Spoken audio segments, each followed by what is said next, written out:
साबुन कता थियो पनि साबुन खोज्दै भागिहाल्छ न सिधा हुनु त जाडो चाहिँ तपाईँलाई हुँदो रहेछ काहीँ नभएको अलिक ठाडो पारौँ न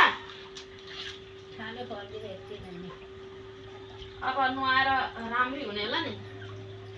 कपालै त कस्तो भइसकेछ हौ छ्या यहाँ के अरे छोरीकामा त राम्रो थियो अरे आफू नआउँथ्यो अरे बुढाकामा रोग लाग्यो अरे ए हो त्यसो त भन्नुहुन्छ त नि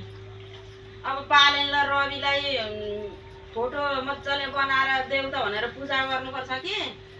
अनि आमाको दिमाग पनि सप्रिन्छ त्यस्तो चाहिँ बोल्नु हुँदैन है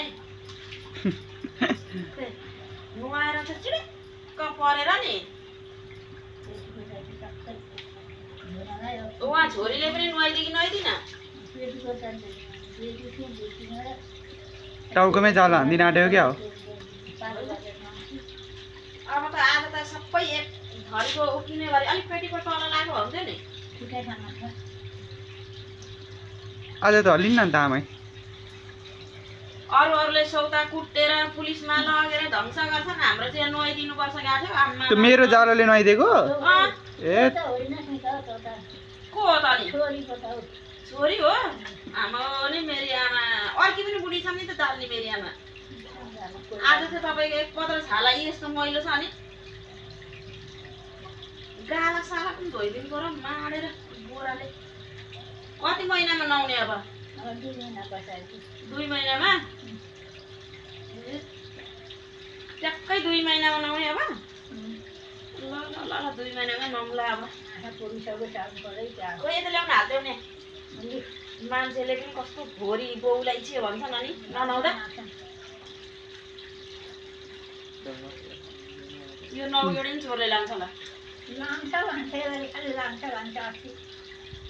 अस्ति तपाईँले त झन्नै लग्यो अब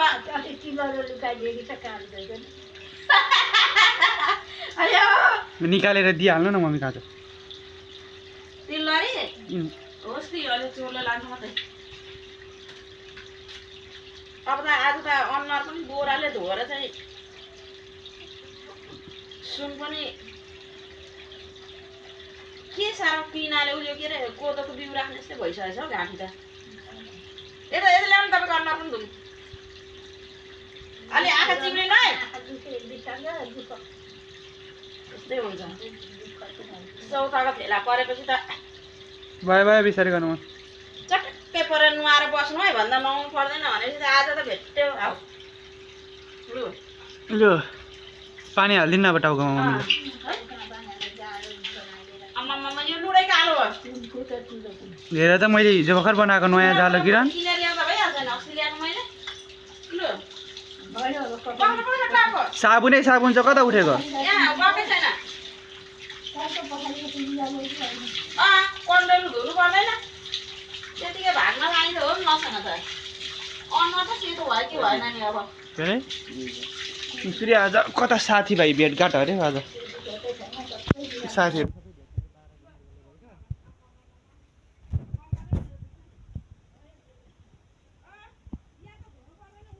साबुनै साबुन त सबै आनै कहाँ